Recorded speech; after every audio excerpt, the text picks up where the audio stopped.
In ancient times, there were extraordinary knowledge and building techniques on a colossal scale, from massive statues to gigantic foundation stones. We still can't match these achievements today, but we have tried. In 2012, a huge sculpture was unveiled at the Los Angeles Museum of Art. The installation consists of a 340-ton boulder affixed above a concrete trench through which visitors may walk. The nature, expense, and scale of the installation made it an instant topic of discussion throughout the world. But this massive chunk of stone was first conceived in 1968 by Michael Heiser, and he first attempted the construction in 1969, but all efforts had been abandoned after the biggest cranes at the time kept breaking under the weight of the rock. In 2006, he again began work on his project, receiving tens of millions of dollars in private donations from the art world. In 2012, the rock was complete and ready to be moved. It was loaded onto a 290-foot-long, 196-wheel transport custom built by Emirate International. Because of the transporter size, the boulder could only be moved at a maximum speed of about 7 miles per hour.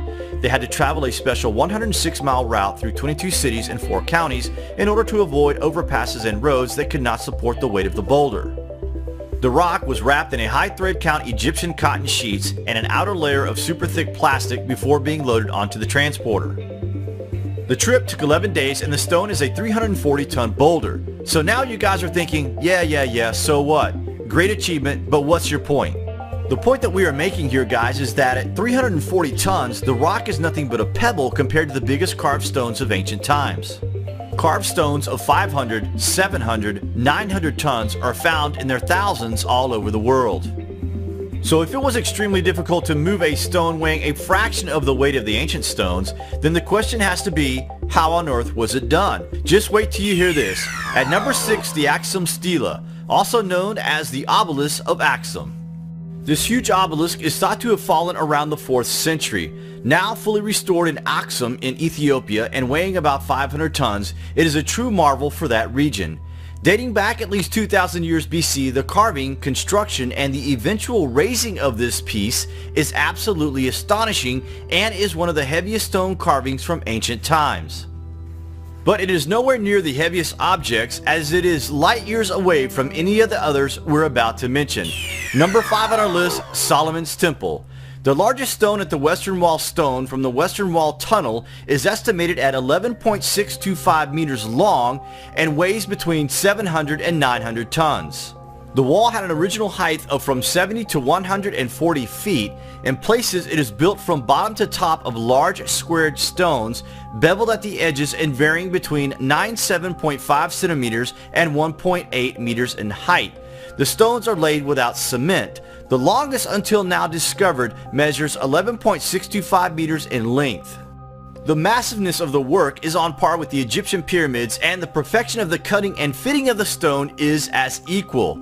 Again, the finished sizes and weights of these stones is on an industrious scale, but not as big or as heavy as our next selection. In at number 4, the Colossi of Memnon. These two giants were built from a single piece of stone each. They are oriented towards the sunrise at winter solstice, and they weigh over 1,000 tons each. The statues are made from blocks of quartzite sandstone, which was stone quarried near modern-day Cairo and transported 420 miles over land. They are too heavy to have been transported upstream on the Nile, and there was once a mortuary temple that once stood behind these two figures that has been completely stripped for its masonry.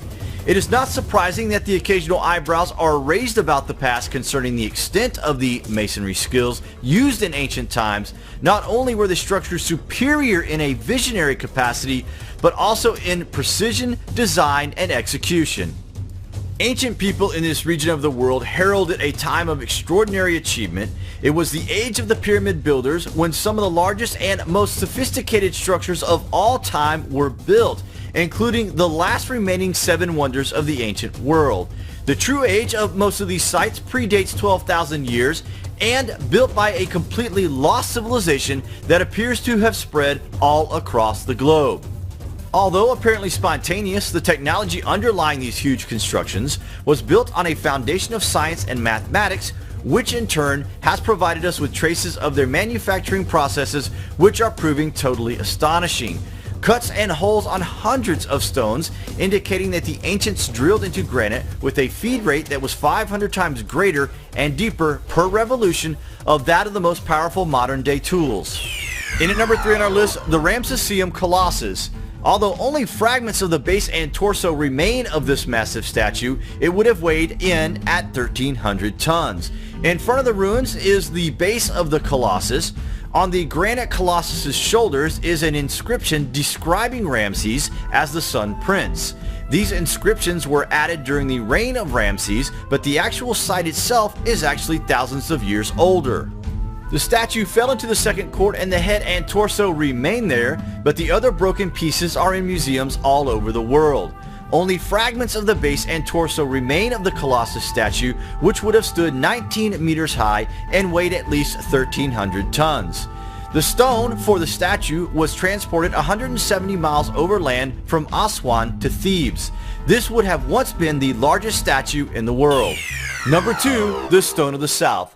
Located at Baalbek in Lebanon, the so-called Stone of the South at the Temple of Jupiter is of incredible proportions. The highest estimates of this unfinished stone's weight have reached an incredible 2,000 tons.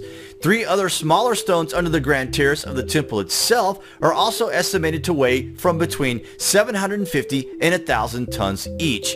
And there are several other colossal stones to be seen around the Great Temple of the Sun at Baalbek in Lebanon.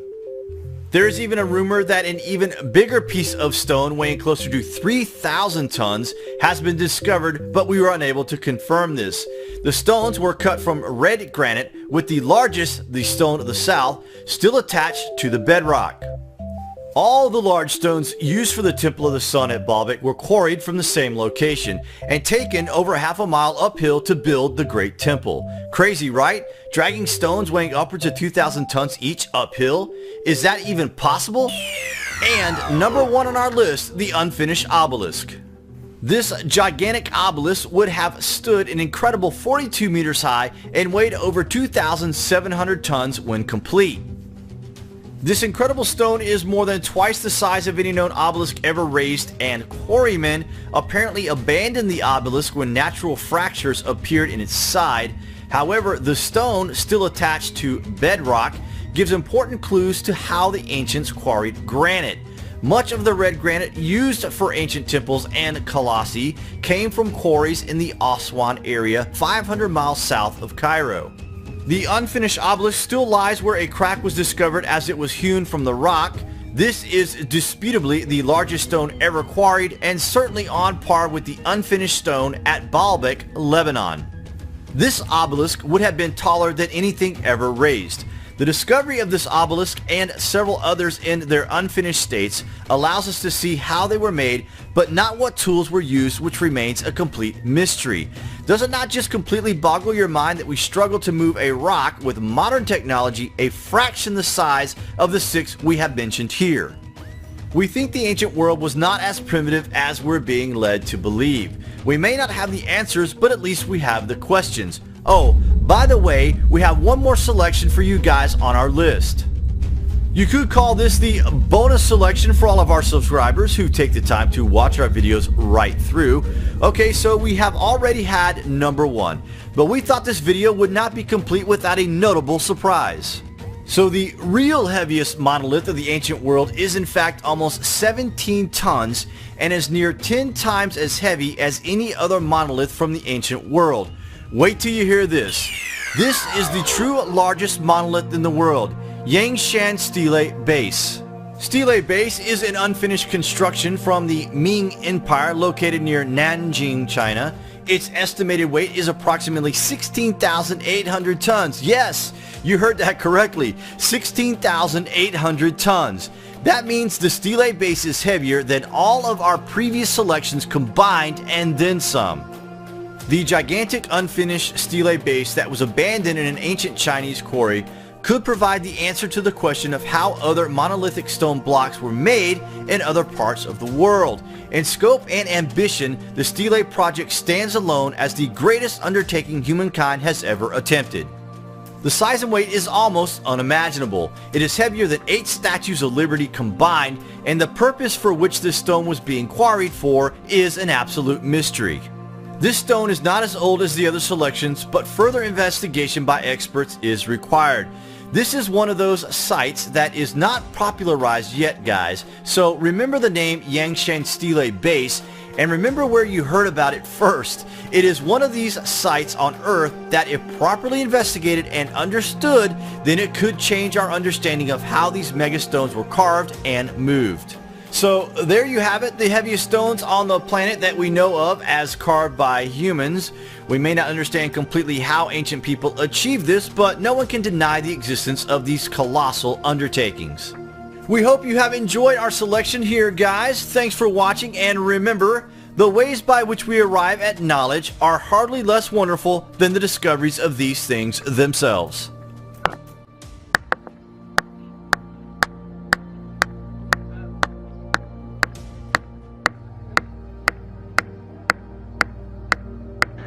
We're at the granite quarry at Aswan in Egypt. Most of the granite used by the ancient Egyptians is from this site, and you just saw a demonstration of how conventional archaeology believes that the stone was shaped with that dolerite or diorite pounder. As you can see, my effort was futile. This is the ancient way that we know that the dynastic Egyptians extracted stone, by putting wedges into these grooves after they'd cut them out. Probably wooden wedges. They were bathed in water so the wood would expand, and then you would break off an uneven surface. However, the unfinished obelisk, which would have weighed 1,200 tons had it been completed, doesn't have a lot of those marks on it. Instead, it has what one would call scoop marks, and that obviously is a different form of technology that was used.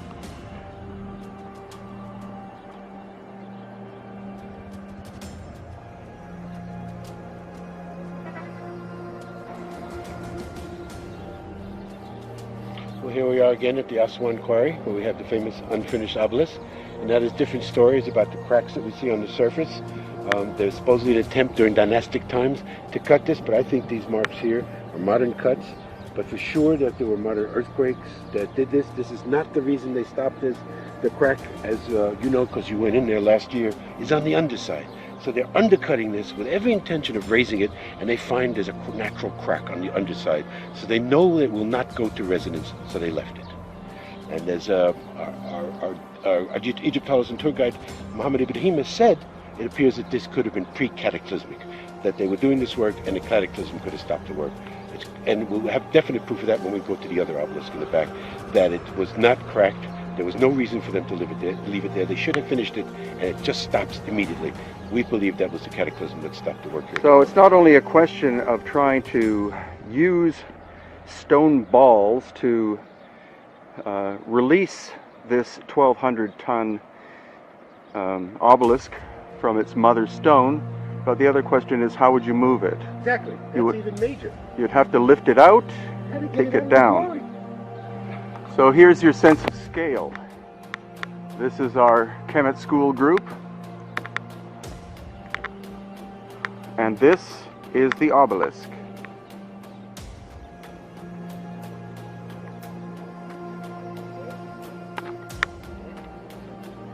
And now I get the great opportunity of going down into the pit itself, and that's where you'll see the evidence of the scooping device or whatever that did this work. Okay, here we go. Here's the mega obelisk, and here is the entrance into it.